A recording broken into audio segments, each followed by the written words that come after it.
Hi everyone. So GK is a very important subject for your CLAT 2026 prep. और GK में student सबसे बड़ी problem जो face करते हैं ये नहीं डिसाइड कर पाते कि कौन सा टॉपिक इज इम्पोर्टेंट, कौन सा इवेंट जो भी रिसेंटली हुआ है वो इम्पोर्टेंट है या नहीं है। और मैं आपको आज वो ऑब्वियसली स्ट्रैटेजी भी बताऊंगा जिससे you can decide whether a topic should be covered, weather a topic is important और नॉट। एंड 5 ऐसे important topics from the month of may I will be discussing and I have a lot of information in front of me. इसमें से I will be selecting अच्छा ये वाली information आपको पढ़ने की जरूरत है, ये वाली इन्फॉर्मेशन को आप छोड़ सकते हो। ठीक है, तो सबसे पहले जब हम बात करते हैं कि किसी भी टॉपिक को इम्पोर्टेंट कैसे कंसिडर किया जाता है, मैं देखता हूँ उसका इम्पैक्ट, कि उसका इम्पैक्ट कितना ज़्यादा पड़ा है एक नेशनल लेवल पे और एक इंटरनेशनल लेवल पे। फॉर एग्जाम्पल, आपने अभी यूएस ईरान वाला देखा था पूरा इशू, जो वॉर चल रही थी, उसका इम्पैक्ट हर जगह पड़ा था स्ट्रेट ऑफ हॉर्मोज की वजह से, एंड जो भी ऑयल के इश्यूज थे उन सब की वजह से इम्पैक्ट इंडिया में पड़ा और कंट्रीज में पड़ा, सब जगह। ठीक है, तो ये जो टॉपिक है, सोचो कितना ज़्यादा इम्पैक्ट, हर कोई इफेक्ट हो रहा था। Those topics become important. और ऐसे कोई भी और टॉपिक्स हैं जो थ्रू आउट द ईयर हो रहे हैं, हर साल हो रहे हैं, जैसे वर्ल्ड हैप्पीनेस इंडेक्स वगैरह, ये सब जो इंडेक्स होते हैं, हेनली पासपोर्ट इंडेक्स, ये यार हर साल होते हैं। They are important to an extent but they are not very very important. जैसे ये यूएस ईरान वाला था, ये ऑब्वियसली फर्स्ट टाइम हुआ है, फर्स्ट टाइम क्या, पहले भी अगर कभी थोड़ा बहुत हुआ हो, but yes this is happened at such a major level and it will not happen every year for sure. ठीक है, तो उस तरीके से हम इम्पोर्टेंस को डिफाइन करते हैं, डिराइव करते हैं किसी भी जीके के पर्टिकुलर इवेंट या टॉपिक के ऊपर। ठीक है, तो अब चलते हैं on towards 5 most important topics जो कि मई के मंथ में हुए थे 2026 में, और इसी बेसिस पे आई हैव डिसाइडेड कि these are the topics that are important. पहला टॉपिक हमारा है that is our 2026 state assembly elections. The most important thing here is कि कौन से स्टेट्स में ये इलेक्शंस हुए थे। असम में, वेस्ट बंगाल में, तमिलनाडु में, केरला में, पुडुचेरी में। ठीक है, देखो यहाँ पे आई वुड से सबसे इंपॉर्टेंट क्या है कि वेस्ट बंगाल में हुए एंड तमिलनाडु में, बिकॉज इसकी इंफॉर्मेशन इज समथिंग जो हमें ऑब्वियसली पढ़नी पड़ेगी। अब यहाँ पे वेस्ट बंगाल के बारे में थोड़ा सा इन्होंने बता रखा है। हाँ, एक चीज ये कि 4 मई 2026 को ये इलेक्शंस डिक्लेयर करेंगे थे रिजल्ट्स। अब जो इंपॉर्टेंट चीज है वो आती है यहाँ पे कि आफ्टर 3 टर्म्स वेस्ट बंगाल की अगर बात करें, this is very important. West Bengal में Mamata Banerjee, after 3 terms of Mamata Banerjee, BJP scored a sweeping win. ठीक है, एंड ममता बनर्जी पिछले 15 साल से वहां पे चीफ मिनिस्टर थी एंड वो लड़ रही थी elections. She was representing this party TMC, Trinamool Congress. तो आपको यस इसकी फुल फॉर्म बताना चाहिए। मतलब I am just thinking on the lines के अच्छा एग्जामिनर एग्जाम में क्या क्वेश्चंस पूछ सकता है। ठीक है, these are the question they can ask. अगला लेट्स मूव टू तमिलनाडु, ये भी इंपॉर्टेंट है। इसमें सारे states are not important but these two are definitely very important.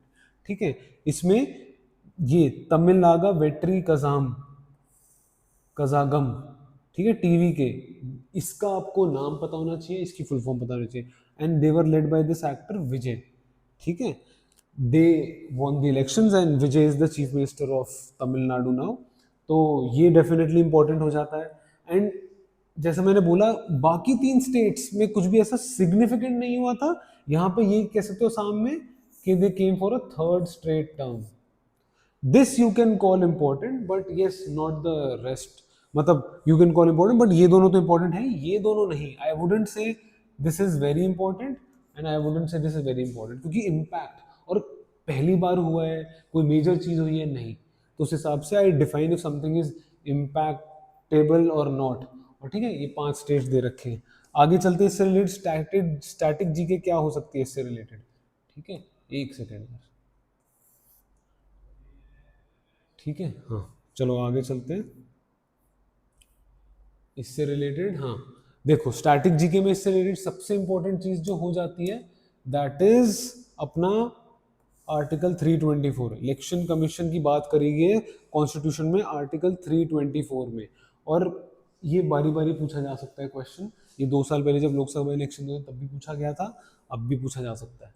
ठीक है, बाकी यार आई वुड नॉट से बहुत कुछ बहुत ज्यादा इंपॉर्टेंट है, but yes this is a topic that should be covered. आप लोग को इसकी पीपीटी चाहिए हो तो यस, मतलब ये चाहिए हो तो आपको मिल जाएगा आराम से, no need to worry about it. The link is there in the description. But ये इस टॉपिक के बारे में था, 5 स्टेट्स में हो रहा था, इसलिए टॉपिक इंपॉर्टेंट हो जाता है, ठीक है, something that you can't miss out. ठीक है, आगे चलते हैं। एक चीज मेरे को बतानी थी कि हमारा एक ऑल इंडिया मॉक हो रहा है एंड बहुत जल्दी, मतलब कि ऑन 7 जून आप इस पे इसको दे सकते हो, it is absolutely free. And सबसे बढ़िया बात है कि इसमें जो टाइप ऑफ जीके आएगी that will give you an idea as to क्या क्या टॉपिक्स इंपॉर्टेंट हो सकते हैं, एंड क्लैट कंसोर्टियम किस टाइप का पेपर बनाता है that will also be an idea that you will get. ठीक है, तो आप इसको देखे देखना, एब्सोल्युटली फ्री, वैसे स्कैन करो, आपको लिंक मिल जाएगा, रजिस्टर करना है, संडे 7 जून को ये टेस्ट होगा, आप देना, आपको अपनी रैंक भी पता चलेगी बाकी स्टूडेंट से कंपैरिजन में। आगे चलते हैं, ठीक है, अगर किसी ने नहीं किया है रजिस्टर आप दोबारा कर लो, ठीक है, फोटो क्लिक कर लो, दैट्स इट। चलो अगला आगे चलते हैं यार। तो दिस इज सुप्रीम कोर्ट जज स्ट्रेंथ एक्सपैंडेड, यस। तो यार इंडिया में एज यू नो केसेस का बहुत ज़्यादा बैकलॉग है and we don't have too many जजेस to deal with those cases.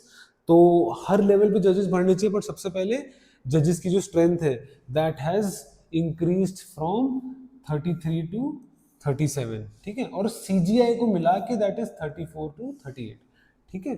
तो ये इसमें इंपॉर्टेंट हो जाता है, इसमें कुछ डेट्स इंपॉर्टेंट हो जाती है कि on 19 November 2025 the union cabinet approve the proposal, ठीक है, and on 16 May 2026 the president promulgated the supreme court amendment ordinance under article 123। ठीक है, ये जो मैंने बॉक्स में करा है ना और अंडरलाइन किया है, इस पूरी इंफॉर्मेशन में ये सारी चीजें बहुत ज्यादा इंपॉर्टेंट हो जाती है, ठीक है। तो इसको करके रखना, इसको पढ़ के रखना, आपको ये आइडिया होना चाहिए, राइट। और बाकी सारी चीजें, यस, सुप्रीम कोर्ट के बारे में कौन से मतलब कॉन्स्टिट्यूशन के कौन से आर्टिकल में मेंशन कर रखा है, फिर आगे सुप्रीम कोर्ट की आर्टिकल्स के बारे में मतलब 124 ऑनवर्ड्स है, वहाँ पे और भी एक्सप्लेनेशंस हैं, तो उसको पढ़ते रहो, ठीक है। आगे चलते हैं, इसमें कुछ और स्टैटिक जी के रिलेटेड इन्फॉर्मेशन देखते हैं। देखो जैसा मैंने बोला, article 124 provides establishment and composition of the supreme court, this is something you should know, ठीक है। फिर फिर ये constitution create the court but parliament fixes the number of जजेस बाय लॉ, एंड इस लॉ का नाम है सुप्रीम कोर्ट नंबर ऑफ जजेस एक्ट 1956। ये पता होना चाहिए कब हुआ, कैसे हुआ, ठीक है। तो पूरे इसमें यस आपको पता होना चाहिए, वो डेट्स पता होनी चाहिए, आपको कॉन्स्टिट्यूशन के आर्टिकल्स के बारे में पता होना चाहिए, 123 124 ऑनवर्ड्स, ये कुछ इंफॉर्मेशन है यार दैट बिकम्स इंपॉर्टेंट। बाकी तो सारी यस। एक और इम्पॉर्टेंट चीज के लोगों को कई बार ये नहीं पता होता कि कितनी इंफॉर्मेशन रीड करनी है, जैसे कि अगर किसी टॉपिक पे स्ट्रैटेजी के पढ़ते जा रहे हैं तो उससे रिलेटेड नेवर एंडिंग इन्फॉर्मेशन आती है, बट आपको कहीं ना कहीं रुकना पड़ेगा। तो इसमें जो मैंने बताई ना और ये जो दे रखी है, this is good enough, good enough I would say. इसमें थोड़ा सा और कुछ कुछ चीजें आप ऐड कर सकते हो, बट बहुत ज्यादा ऐड करने के बजाय आप कुछ कुछ थोड़ी बहुत चीजें ऐड कर लेना, ठीक है, क्योंकि इसमें कोई एंड नहीं है, दैट्स ऑल। एंड जहां तक लीगल जीके की बात है, क्लैट कंसोर्टियम या फिर क्लैट का जो एग्जाम कंडक्ट करने वाली बॉडी है, they don't really prefer if you have too much legal knowledge पहले से, क्योंकि वो आप ऑलरेडी लॉ स्कूल में जाके करोगे and you are just expected to know some basics of law, that's it, and उसको भी आप अप्लाई कर सको लीगल रीजनिंग में, दैट्स इट, नथिंग एल्स, ठीक है। तो लेट्स मूव आगे। मेरे हिसाब से सबसे important topic in the month of May that is NEET UG 2026 paper leak. इसलिए इंपॉर्टेंट कि कितना मेजर इम्पैक्ट हुआ होगा इसका on the national level. Secondly, क्या कोई न्यूज पेपर ऐसे रैंडमली लीक होता है पूरे साल? नहीं, ऑब्वियसली रेयरली कभी होता है, और इस स्केल का पेपर लीक होना बहुत बहुत ज़्यादा बड़ी बात है, ठीक है। इसमें अब इंफॉर्मेशन देखते हैं क्या इंपॉर्टेंट हो सकती है। ये जो एग्जाम है was conducted by NTA on May 3rd 2026, ठीक है, इन सब मेडिकल सीट्स के लिए, MBBS BDS and other medical seats, ठीक है। Approximately 22.8 lakh students appeared, 5000 plus centres, ठीक है। एंड किस डेट को कैंसिल किया गया था? 12 मई को कैंसिल करा गया था, ठीक है। तो अब ऑब्वियसली ये हुआ कैसे है, मतलब लीक कैसे हुआ है, वो obviously they will not ask you that, but ये कुछ बेसिक फैक्ट्स, ठीक है। They can obviously ask you NTA की full form, national testing agency, ठीक है, they can ask you that. और ऐसे जो भी रिलेटेड स्टैटिक इंफॉर्मेशन है they can ask you that, ठीक है। और तो कुछ एज सच मुझे लग नहीं रहा इसमें कोई इंपॉर्टेंट है अभी इस वाले पार्ट में, बस बट यस कि सीबीआई को हैंड ओवर कर दी गई है इसकी प्रोब, ठीक है। अब इसमें कुछ कुछ क्वेश्चंस होंगे जो हमारे इंपॉर्टेंट बन सकते हैं, ठीक है। यहाँ पे आई वुड से यस, देखो national testing agency under ministry of education, this becomes important, ठीक है। फिर यही सेम बॉडी और एंट्रेंस एग्जाम करने का है, पर ये सबको पता है, this is important. Central bureau of investigation, उसकी फुल फॉर्म है सीबीआई की, it functions under the Delhi special police establishment act, ठीक है। It works under the administrative control of department of personal and training, ठीक है। तो सीबीआई के ऊपर ऑल्सो गाइज आई फील इसके साथ साथ आपको एक और बॉडी के बारे में पता होना चाहिए, and that body is called Interpol, ठीक है। इंटरपोल के बारे में, जैसे कि सीबीआई नेशनल लेवल पे ऑपरेट करती है, ऐसे इंटरनेशनल लेवल पे there is an organisation called Interpol, ठीक है। तो इसको करने की जरूरत है आपको। बाकी इंटरपोल के ऊपर आप थोड़ा एक्स्ट्रा पढ़ सकते हो कि उसके लेऑन में हेडक्वार्टर्स है, कब स्टैब्लिश हुआ था, एंड ये सीबीआई का तो दे ही रखा है, ठीक है। तो ये न्यूज़ इंपॉर्टेंट हो जाती है। आगे चलते हैं। I also don't want to unnecessarily stretch the video, ज़्यादा ज्ञान भी नहीं देना चाहता। आप ये सब काफ़ी चीज़ें पढ़ भी सकते हो, but I am also telling you what is important. ये बहुत इंपॉर्टेंट न्यूज़ है, online gaming rules 2026 and OGAI, ठीक है। ये this came into force on 1 May 2026, right. And ये इसका एक्ट है, इसके बारे में पता होना चाहिए, राइट। तो ऑनलाइन गेमिंग, ऑनलाइन बेटिंग का प्रॉब्लम काफी टाइम से चल रहा है, प्रॉब्लम नहीं है सच, बट उसकी ऊपर कोई proper strong rules and regulations and laws नहीं थे, इसलिए ये एक्ट लेके आए थे। एंड इसमें आपको इसके बारे में पता होना चाहिए, what is this, this is ministry of electronics information and technology, ठीक है। उसकी फुल फॉर्म पता होनी चाहिए, एंड इसका जो चेयरपर्सन है वो इसका एडिशनल सेक्रेटरी होता है, राइट। एंड एक नया central regulator headquartered in Delhi, तो इसका जो नया जो भी ऑफिस हेडक्वार्टर्स होगा it will be in new Delhi. इसके बारे में ये देखो बहुत मेजर एक लॉ निकल के आ रहा है, तो इसलिए ये मे बी डिसाइड हो, तो इसलिए this becomes important. This can also become important from the point of view of legal, but this can also become important from the point of view of your current affairs, right. तो yes, आप ये basic basic चीजें जहां पे भी छोटे छोटे facts दे रखे हैं ना, इनको आप इंपॉर्टेंट बना सकते हो, ठीक है। आगे चलते हैं। अब ये basically this talks about why this became important, मतलब क्यों। और जैसा मैंने बोला कि अभी तक देयर वाज नो रूल और रेगुलेशन और a law which could deal with all of these things, ठीक है।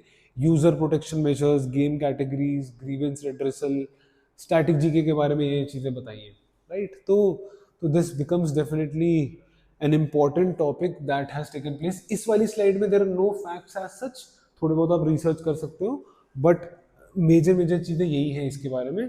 This topic becomes important not only from the point of view of CLAT but also from the point of view of ALET, ठीक है। अब आगे चलते हैं। Last topic of the 5 topics ये है इंडिया नॉर्डिक समिट। इसके बारे में अगर आपको पता हो, our prime minister recently travel to Norway, और उनकी एक वीडियो भी आई थी जिसमें person from the press was trying to ask them question.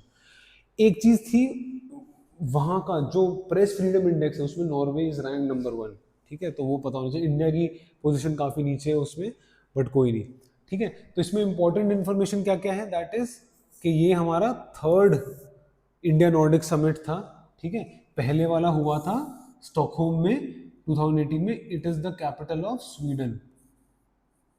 Sweden की कैपिटल, मैं इसको और थोड़ा ठीक से लिख देता हूँ, स्वीडन की कैपिटल है ये, ठीक है। स्टॉकहोम जो है स्वीडन की कैपिटल है, ठीक है। सेकेंड समिट हुआ था 2022 में, ठीक है। और जैसा लिखा है, participants are India and the prime ministers of all these nations, Denmark, Finland, Iceland, Norway and Sweden. इन सब की आपको कैपिटल्स पता होनी चाहिए, इंडिया प्लस 5 नॉर्डिक कंट्रीज, ठीक है, मैं थोड़ा देख के बता भी देता हूँ इसकी क्या है। इसकी तो है कोपनहेगन, ठीक है। इसकी है फिनलैंड की है हेलसिंकी, ठीक है। आइसलैंड की बहुत बड़ा स्पेलिंग है, रेकजाविक करके है, तो उसको लिख नहीं सकते। इसकी ओस्लो, एंड इसकी तो स्टॉकहोम है, ठीक है। तो ये पता होना चाहिए आपको, बेसिक बेसिक चीज़ें। एंड अगली स्लाइड पे चलते हैं। देखो जैसा मैंने बोला, ये लो, इस पे आपकी कैपिटल एंड करेंसी दे रखी है सभी कंट्रीज की, ठीक है। एंड ये भी बता रखा है this is EU an NATO member, ठीक है। यार कुछ कंट्रीज ईयू मेंबर हैं but it is not in eurozone.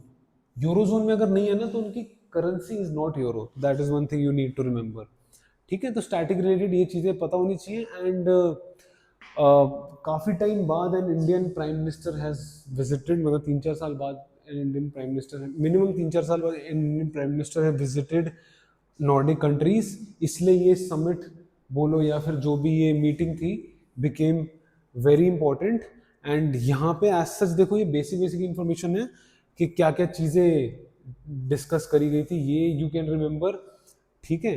Y the Nordic region matters, ये एज सच आपको याद रखने की जरूरत नहीं है, बट यस ये बोल रहा है, देखो cooperation theme, capitals, currencies and cooperation themes आपको पता होनी चाहिए, ठीक है।